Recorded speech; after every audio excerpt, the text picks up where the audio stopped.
할렐루야. 주님의 크신 은혜가 우리 모든 성도님들에게 함께 하시기를 축복합니다. 9월 24일 토요일, 오늘도 주님께 예배함으로 나아가는 우리 모두가 되었으면 좋겠습니다. 우리 함께 조용한 기도 드리심으로 오늘 예배를 주님께 올려드리겠습니다. 창조주 되시고 구원의 은혜를 베풀어 주시는 우리 주 아버지 하나님, 오늘 아침도 말씀과 예배로 하루를 시작할 수 있게 하심에 감사합니다. 주님께 기쁨으로 예배로 나아갈 수 있도록 이끌어 주심에 감사드립니다. 오늘 이 시간 주님께 예배 드릴 때 우리의 온 마음과 온 몸과 모든 생각들이 오직 주님께만 향하게 하여 주시고, 오늘 우리에게 주시는 그 말씀을 우리가 깊이 받고 그것을 깨달아 그대로 살아가는 그런 주님의 자녀된 삶이 되도록 이끌어 주시옵소서. 오늘 하루 우리와 함께 하여 주시는 우리 주님 예수 그리스도의 이름으로 기도드렸습니다.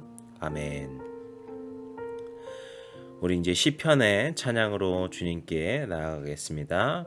오늘 시편의 찬양은 시편 115편 9절부터 11절까지의 말씀입니다.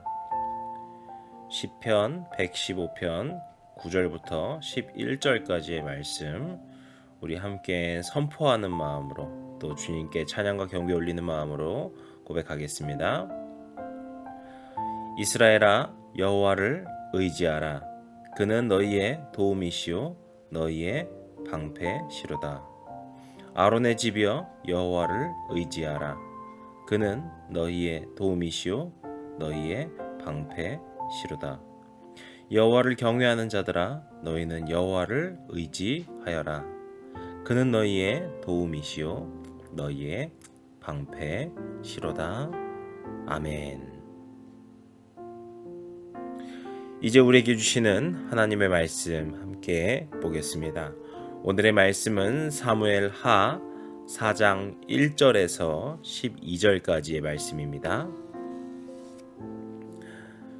이제 계속해서 사무엘 하 말씀 보고 있죠. 사무엘 하 4장 1절부터 12절까지의 말씀인데 우리 한 목소리로 함께 보겠습니다. 사울의 아들 이스보셋은 아브넬이 헤브론에서 죽었다함을 듣고 손에 맥이 풀렸고 온 이스라엘이 놀라니라. 사울의 아들 이스보셋에게 군 지휘관 두 사람이 있으니 한 사람의 이름은 바하나요 한 사람의 이름은 레갑이라. 베냐민 족속 브에롯 사람 림몬의 아들들이더라. 브에롯도 베냐민 지파에 속하였으니 일찍이 브에롯 사람들이 기띠임으로 도망하여 오늘까지 거기에 우거함이더라. 사울의 아들 요나단에게 다리 저는 아들 하나가 있었으니 이름은 무비보셋이라. 전에 사울과 요나단이 죽은 소식이 이스라엘에서 올 때에 그의 나이가 5살이었는데 그 유모가 안고 도망할 때 급히 도망하다가 아이가 떨어져 절게 되었더라. 브에롯 사람 림몬의 아들 레갑과 바하나가 길을 떠나 볕이 쬐을 때 즈음에 이스보셋의 집에 이르니 마침 그가 침상에서 낮잠을 자는지라. 레갑과 그의 형제 바하나가 밀을 가지러 온 채하고 집 가운데로 들어가서 그의 배를 찌르고 도망하였더라. 그들이 집으로 들어가니 이스보셋이 침실에서 침상 위에 누워 있는지라. 그를 쳐 죽이고 목을 베어 그의 머리를 가지고 밤새도록 아라바 길로 가 헤브론에 이르러 다윗 왕에게 이스보셋의 머리를 들이며 아뢰되 왕의 생명을 해하려 하던 원수 사울의 아들 이스보셋의 머리가 여기 있나이다. 여호와께서 오늘 우리 주 되신 왕의 원수를 사울과 그의 자손에게 갚으셨나이다 하니 다윗이 브에롯 사람 림몬의 아들 레갑과 그의 형제 바하나에게 대답하여 그들에게 이르되 내 생명을 여러 환난 가운데서 건지신 여호와께서 살아계심을 두고 맹세하노니 전에 사람이 내게 알리기를 보라 사울이 죽었다 하며 그가 좋은 소식을 전하는 줄로 생각하였어도 내가 그를 잡아 시글락에서 죽여서 그것을 그 소식을 전한 가품으로 삼았거든. 하물며 악인이 의인을 그의 집 침상 위에서 죽인 것이겠느냐? 그런즉 내가 악인의 피 흘린 죄를 너희에게 갚아서 너희를 이 땅에서 없이 하지 아니하겠느냐 하고 청년들에게 명령하되 곧 그들을 죽이고 수족을 베어 헤브론 목가에 매달고 이스보셋의 머리를 가져다가 헤브론에서 아브넬의 무덤에 매장하였더라. 아멘. 오늘도 말씀으로 나오신 우리 성도님들을 환영하고 축복합니다. 어제 우리는 아브넬이 죽게 된 사건을 보았습니다. 이 과정은 요압이 독단적으로 아브넬을 암살한 생각지 못한 일이었죠. 또 불의한 일이기도 했습니다. 하지만 다윗은 그런 불의를 인정하거나 덮는 것이 아니라 오히려 아브넬을 향한 애가를 지어 부르면서까지 그를 위하여 슬퍼하는 것을 볼 수 있습니다. 이것이 바로 하나님께서 다윗을 향해 기뻐하시던 모습이었습니다. 이렇게 하나님 앞에서 깨끗하고자 불의를 떠나고자 했던 그 다윗의 모습을 보시면서 하나님께서는 얼마나 기뻐하셨을까요? 또 얼마나 그를 축복하고자 하셨을까요? 그래서 그가 이스라엘의 왕으로 세움을 받게 된 것이고 하나님의 놀라운 축복과 권능으로 다윗과 그 이스라엘을 견고하게 세우셨는 줄로 믿습니다. 오늘 우리가 말씀에서 볼 때 바로 그러한 모습을 더 선명하게 살펴볼 수 있습니다. 오늘 우리가 말씀을 볼 텐데 지금 앞서 말씀드린 그 아브넬의 죽음은 다윗과 싸우던 사울의 아들 이스보셋 그리고 그가 이끌던 무리들에게는 크나큰 충격일 수밖에 없었습니다. 아브넬은 사울의 측근 중 한 명이었고 또 이스보셋을 직접 왕으로 세운 사람이었기 때문에 이 무리에서 아브넬이 갖고 있던 영향력이 매우 컸기 때문이죠. 특히나 사울의 아들 이스보셋에게 이 아브넬의 죽음이라고 하는 것은 매우 큰 충격이었던 것으로 보입니다. 그래서 오늘 본문에서도 이스보셋의 손에 맥이 풀렸다라고 이렇게 기록하고 있죠. 손에 맥이 풀릴 만큼 아브넬의 죽음이 큰 충격이었다라는 말입니다. 이처럼 사울 집단과 다윗 집단의 싸움은 점점 다윗의 승리로 기울고 있었습니다. 그렇기에 이 사울 집단 그리고 이스보셋의 집단에는 분열이 점차 일어나고 있었겠죠. 그것이 극적으로 드러나는 것이 바로 오늘 말씀인데 오늘 말씀에서 바로 이 이스보셋이 배신을 당하게 됩니다. 그 배신자들은 이스보셋의 군 사령관이었던 두 사람, 브에롯 사람 레갑과 바나 형제였습니다. 오늘 본문은 이들의 행동에 대해서 5절부터 8절까지의 말씀을 통해서 상세하게 설명을 하고 있는데요. 우리가 먼저 한 가지 좀 짚어볼 부분이 있는데 여기에 좀 이상하게 보이는 구절이 있습니다. 좀 중복되는 구절로 우리가 볼 수 있는데요. 6절을 보시면은요. 이들이 이스보셋의 집에 들어가서 그를 배를 찔른 다음에 도망했다 라고 해서 사건 하나가 마무리되는 것으로 보이는데요. 다시 7절에서 레갑과 바하나가 집으로 들어갔다 라면서 이렇게 중복되는 표현을 우리가 볼 수 있죠. 좀 이것에 대한 간단한 설명을 조금 해야 될 것으로 보이는데요. 이것은 당시의 히브리 문화, 그러니까 이스라엘 사람들의 그 문학의 특징이라고 볼 수 있습니다. 이 히브리 문학의 특징 중에는 어떤 사건을 설명할 때 그 사건을 조금씩 바꾸면서 그러면서 반복해서 설명하는 특징을 갖고 있는데요. 이 부분이 히브리 문학의 특징을 잘 보여주고 있는 구절이라는 것이죠. 그래서 이것을 한 번 표현하고 조금 더 변형해서 그 사건을 상세하게 표현하고 있다라는 겁니다. 그래서 세번역 성경을 보시면은요, 이런 문학적 특징을 반영해서 5절부터 7절까지를 아주 잘 번역하고 있는데요. 세번역 성경으로 제가 5절부터 7절까지를 한번 읽어드리겠습니다. 브에롯 사람 림몬의 두 아들 레갑과 바하나가 이스보셋이 있는 왕궁으로 갔다. 그들은 한참 더운 대낮에 그곳에 도착하였는데 때마침 이스보셋은 낮잠을 자고 있었다. 그들은 밀을 가지러 온 사람처럼 꾸미고 대궐 안으로 들어가서 그의 배를 찔러서 죽였다. 그런 다음 레갑과 그의 동생 바하나는 도망하였는데 그들이 대궐로 들어갔을 때에 왕은 침실에서 침대에 누워서 자고 있었다. 그래서 그들은 왕을 죽이고 그의 머리를 잘라낼 수가 있었다.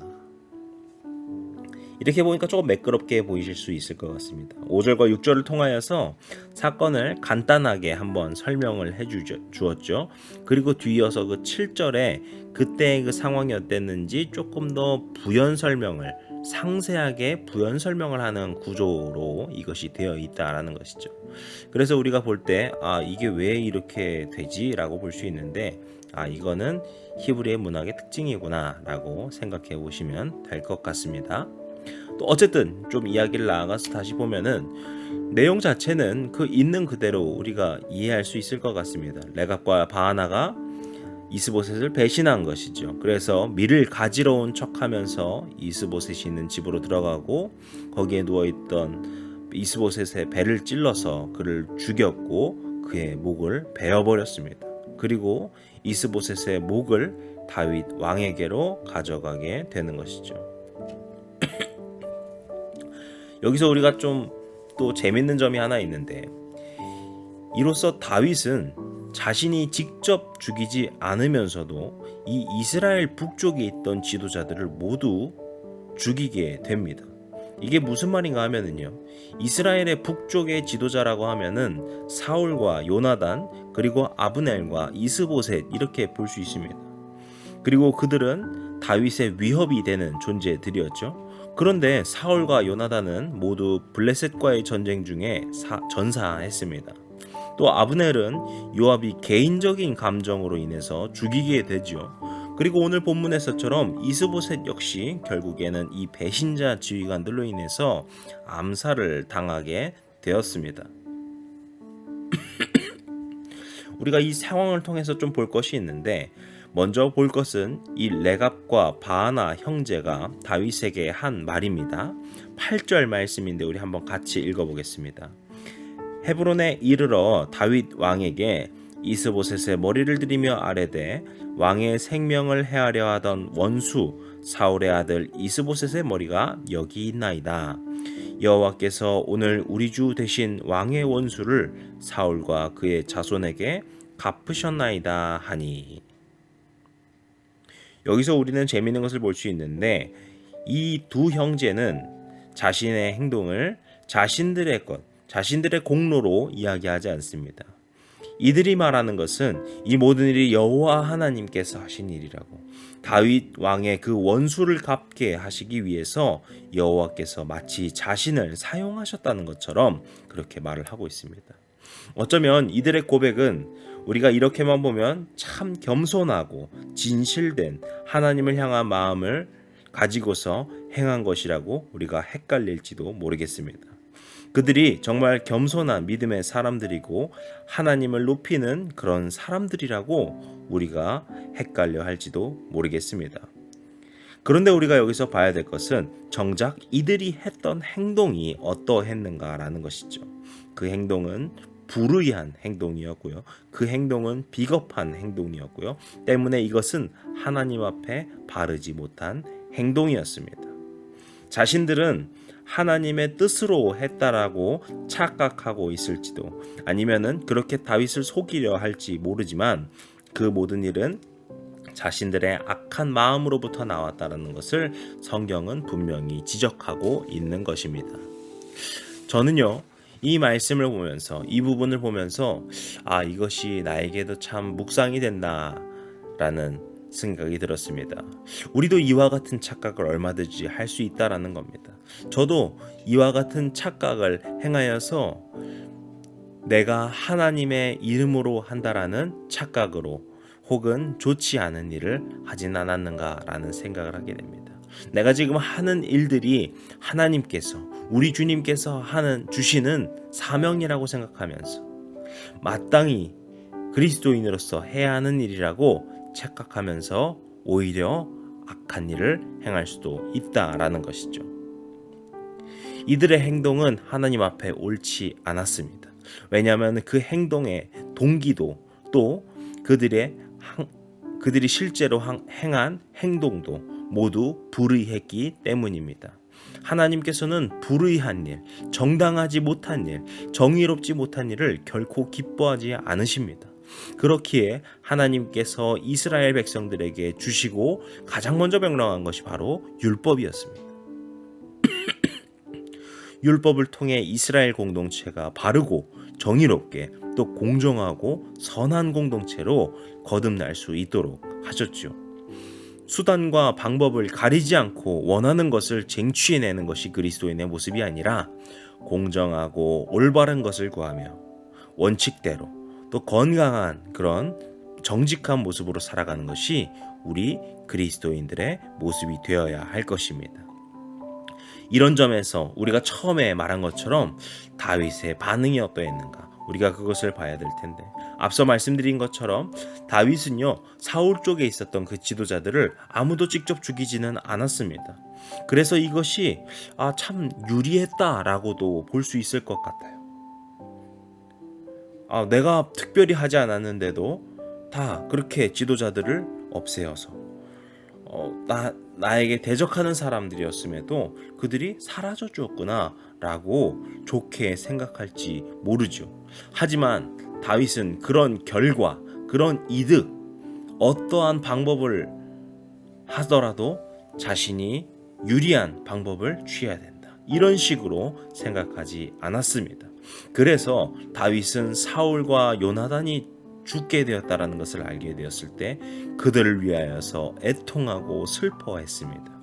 그리고 그것을 자랑스럽게 보고하던 아말렉 청년을 오히려 처형시켰습니다. 또한 아브넬이 살해되었다라는 소식을 들었을 때 다윗은 그것을 기뻐하지 않았고 슬퍼하였고 그때도 금식을 했습니다.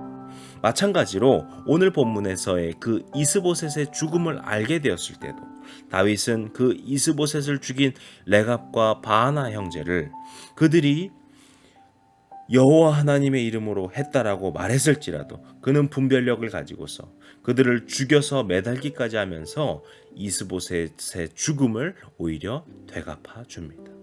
왜 그랬을까요? 자신에게 이득이 될 만한 행동이었고 그 형제들의 말에 의하면 여호와의 뜻으로 행했다고 했는데도 다윗은 왜 이처럼 강하게 그들을 벌하고 그들을 처형시켰던 것일까요? 앞서 말한 것처럼 그들의 행동이 불의했고 악했기 때문입니다. 10절, 11절 말씀에서 볼 수 있습니다. 우리 한번 같이 읽겠습니다. 전에 사람이 내게 알리기를 보라, 사울이 죽었다 하며 그가 좋은 소식을 전하는 줄로 생각하였어도 내가 그를 잡아 시글락에서 죽여서 그것을 그 소식을 전한 가품으로 삼았거든. 하물며 악인이 의인을 그의 집 침상 위에서 죽인 것이겠느냐. 그런즉 내가 악인의 피 흘린 죄를 너희에게 갚아서 너희를 이 땅에서 없이 하지 아니하겠느냐 하고, 다윗은 레갑과 바하나에 대하여서 분명하게 그들을 악인이라고 표현합니다. 이것은 이전부터 들어왔던 그들의 명성이 악했기 때문에 너희들이 듣자하니 악한 사람이구나 라는 의미로 악하다라는 것이 아닙니다.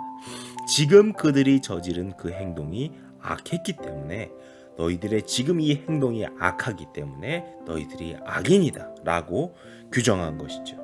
아무리 그들이 입으로 여호와의 뜻을 품고 이 일을 했다 말할지라도 그들의 행동은 불의한 배신이었고 정의롭지 못한 일이었고 악한 행동이었고 또 그들의 동기조차도 좋지 않은 것이 분명했기 때문에 다윗은 바로 그 핵심을 지적하면서 그들을 처형한 것입니다.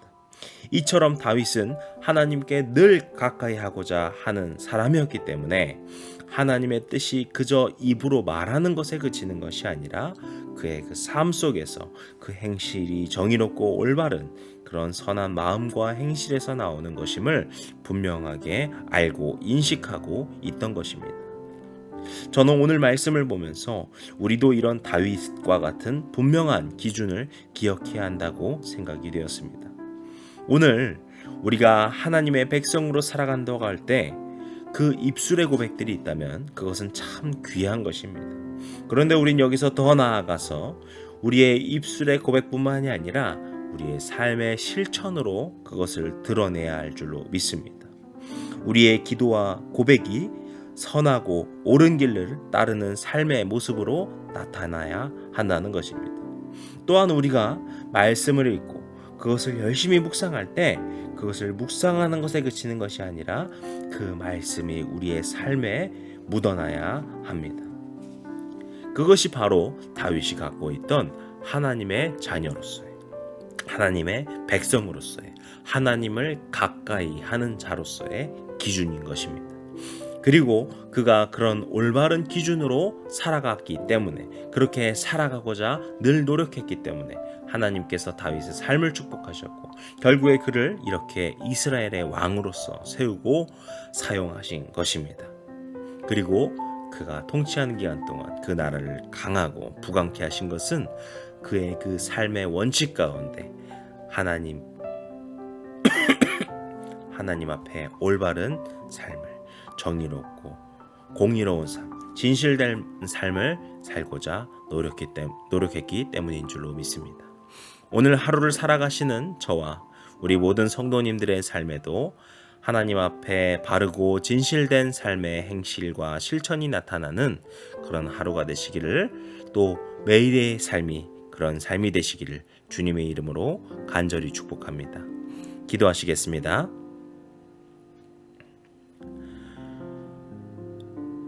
우리를 사랑하시고 그 공의로 인도하여 주시고 우리를 훈련시켜 주시고 바르게 세워주시는 우리 주님, 이 시간 우리가 이 다윗의 원칙을 봅니다. 그가 자신에게 이득이 되는 일 앞에서도 오히려 하나님께서 기뻐하시는 일이 무엇인지를 먼저 살펴볼 수 있는 사람이었고, 또 그랬기 때문에 그가 어떠한 상황에서도 하나님의 그 공의로우심과 하나님의 그 선함을 세우며 살아가는 사람임을 우리가 살펴볼 수 있었습니다. 주님, 그것이 우리의 삶이 되게 하여 주시옵소서. 우리의 삶의 모습이 되게 하여 주시옵소서. 우리도 오늘 하루를 살아갈 때 주님의 그 말씀에 근거하여서 사는 삶이 되게 하여 주시고, 주님의 모습을 닮아가는 주님의 자녀된 삶이 되게 하여 주시옵소서. 오늘 하루를 주님께서 그렇게 인도하여 주시고 주님을 닮아가는 삶으로 살아갈 때 그 크신 축복 가운데 주님께서 임재하여 주실 줄로 믿습니다.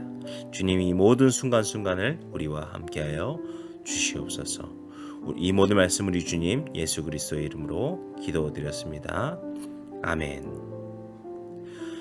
이제 우리가 주기도문으로 오늘 예배를 마치고 또 자유롭게 또 기도하시고 또 이 하루를 또 능력 가운데 살아가시기를 축복합니다. 주기도문으로 오늘 예배를 마치겠습니다. 하늘에 계신 우리 아버지여, 이름이 거룩히 여김을 받으시오며 나라의 임하옵시며 뜻이 하늘에서 이룬 것 같이 땅에서도 이루어지이다. 오늘날 우리에게 일용할 양식을 주옵시고 우리가 우리에게 죄진 자를 사하여 준 것 같이 우리 죄를 사하여 주옵시고 우리를 시험에 들게 하지 마옵시고 다만 악에서 구하옵소서. 나라와 권세와 영광이 아버지께 영원히 있사옵나이다. 아멘.